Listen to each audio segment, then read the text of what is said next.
ओम शांति। सुनते हैं आज अव्यक्त बाप दादा के 14 मई 17 के मधुर महावाक्य। सबसे पहले बाबा ने आज की मुरली में बहुत सुंदर 3 राज खोले। नंबर 1, सदा सुहागिन कौन है। दूसरा, सुहाग कायम रखने के लिए कौन सी 4 बातें याद रखनी है। तीसरा, ताज और तख्त को कायम रखने के लिए 3 बातें कौन सी याद रखनी है। तो आज की मुरली सुनेंगे। उससे पहले कुछ सेकंडों के लिए प्यारे बाप दादा का याद करेंगे कि जैसे बाप दादा हमें महावाक्य सुना रहे हैं और हम सभी सुन रहे हैं बाबा से। बाप दादा हमें अव्यक्त बाप दादा के महावाक्य बाकी सब भूल के, इवन सामने वाले को भी भूल के बाप दादा मुझे सुना रहे हैं।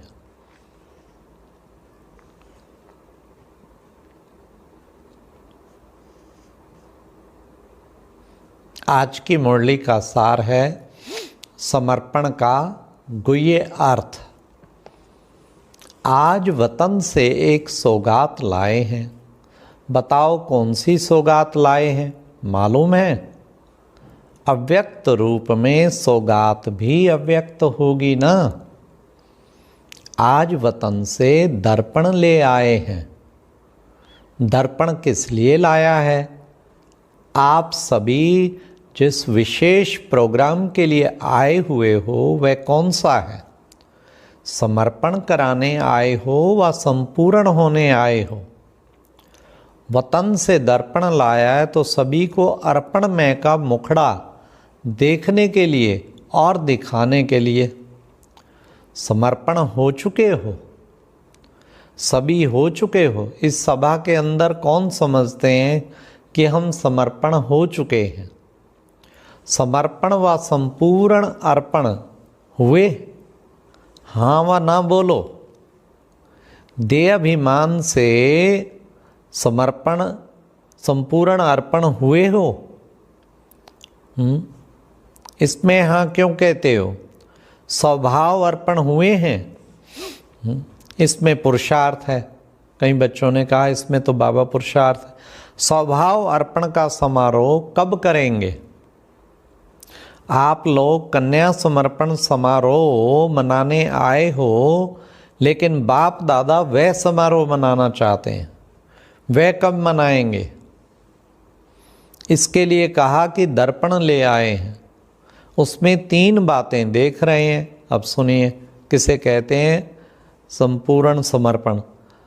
एक स्वभाव समर्पण, और दूसरा देह अभिमान का समर्पण, और तीसरा संबंधों का समर्पण। देह अर्थात कर्मेंद्रियों के लगाव का समर्पण। 3 चीजें दर्पण में देख रहे हैं। जब स्वभाव समर्पण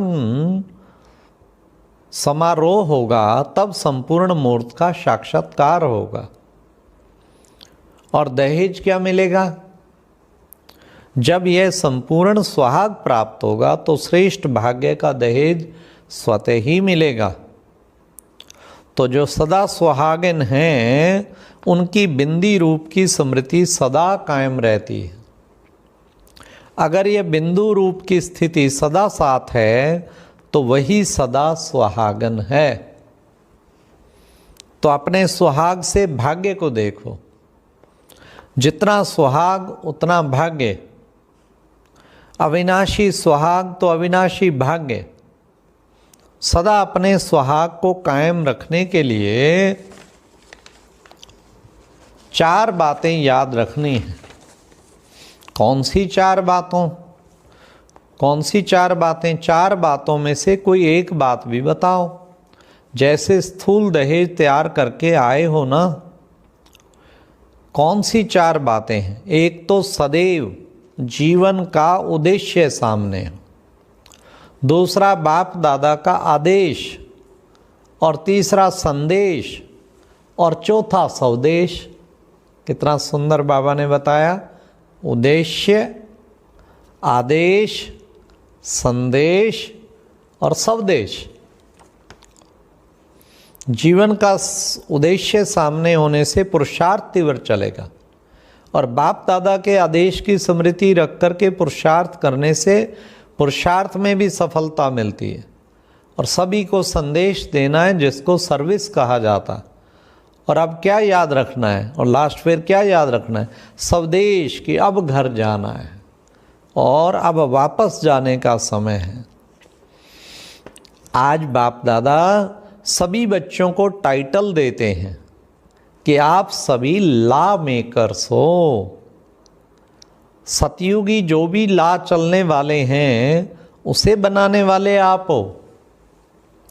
हम लॉ मेकर्स हैं, यह स्मृति में रखेंगे कि तो कोई भी कदम सोच समझ कर उठाएंगे। आप जो कदम उठाते हो वह मानो लॉ बन रहे हैं। जैसे जस्टिस व चीफ जस्टिस होते हैं, वह जो भी बात फाइनल करते हैं तो वह लॉ बन जाता है। तो यहाँ भी सभी जस्टिस बैठे हुए हैं ना, लॉ मेकर्स हो ना, इसलिए ऐसा कोई भी कार्य नहीं करना।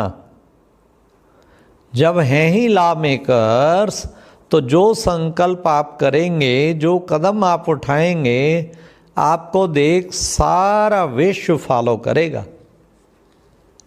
आप लोगों की प्रजा आप सभी को फॉलो करेगी। तो ऐसे अपने को समझ फिर हर कर्म करो।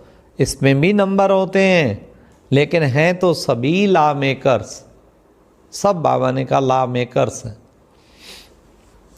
तो आज बाप दादा इस सभा को देख हर्षित हो रहे हैं। कितने लॉ मेकर्स इकट्ठे हुए हैं, ऐसे अपने को समझकर चलते हो। स्लोगन भी है ना, जो कर्म मैं करूँगा मुझे देख सभी करेंगे। यह स्लोगन सदैव याद रखेंगे, तभी कार्य ठीक से कर सकेंगे। अपने को अकेला नहीं समझो। आप एक एक के पीछे आपकी राजधानी है, वो भी आपको देख रहे हैं। इसलिए याद रखो, जो कर्म मैं करूँगा मुझे देख सभी करेंगे। इससे क्या होगा, सभी के स्वभाव संस्कारों का समर्पण समारोह जल्दी हो जाएगा। अब इस समारोह को स्टेज पर लाने के लिए जल्दी जल्दी तैयारी करनी है। फिर 2 कुमारियों का समर्पण समारोह। तो बाबा ने कहा, संगम के तख्त नशीन होने के बाद ही सतयुग के तख्त नशीन होंगे। सर्व गहनों से श्रृंगार कर लिया है, वह भी कर रहे हो। इस घड़ी गहनों से सजे हुए हो। संगम युग से ही यह सभी रस्म रिवाज आरंभ हो रही हैं, क्योंकि संगम युग है सर्व बातों का बीज डालने का समय। जैसा बीज बोने का समय होता है ना, वैसा हर दैवी रस्म का बीज डालने का यह संगम युग है। बीज रूप द्वारा सर्व बातों का बीज डालना। लेकिन सुनाया था ना, आप सभी लॉ मेकर्स हो। यह रीति रस्म का बीज डालने का दिवस है। इतना नशा है, इतनी सारी रस्म ब्राह्मणों द्वारा होती है। कितना बड़ा कार्य करने के निमित्त हो। किसी ने कहा विश्व को पलटाने के। कितने समय में विश्व पलटेंगे, अपने को कितने समय में तैयार करेंगे। विश्व को पलटने से पहले खुद को पलटना पड़ेगा। तब बाबा ने कहा अपने को कितने समय में तैयार करेंगे। यह संगम की दरबार सतयुगी दरबार से भी ऊंची है। आज सभी अपने को शव श्रृंगार से सजे हुए देख रहे हैं। आप एक एक के संगम युग के श्रृंगार सारी सतयुगी श्रृंगार से भी श्रेष्ठ है। सतयुगी ताज, इस ताज के आगे कुछ भी नहीं है। समय का ताज पड़ा हुआ है, वह ताज और तख्त सदैव कायम रहे। इसलिए प्रयत्न, इसलिए क्या प्रयत्न करेंगे इसके लिए 3 बातें याद रखनी है।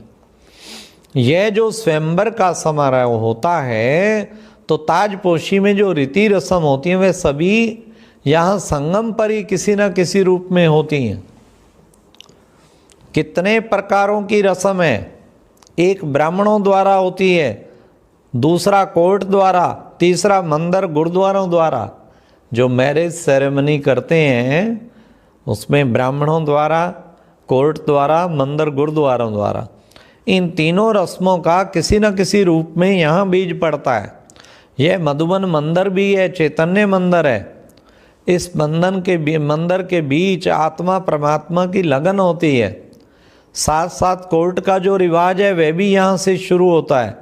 सुनाया ना कि आप लॉ मेकर्स हो, तो इन्हों के आगे वे वायदा करेंगे तो ये कोर्ट हुई ना।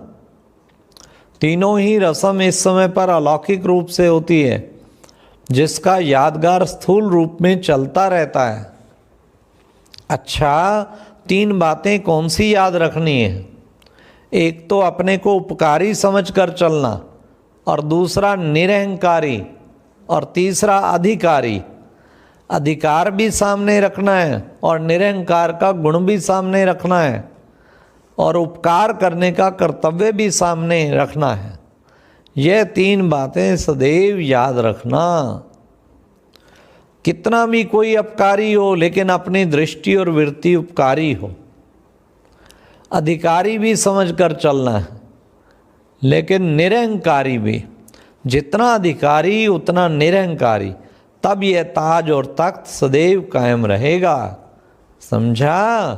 अच्छा, ओम शांति।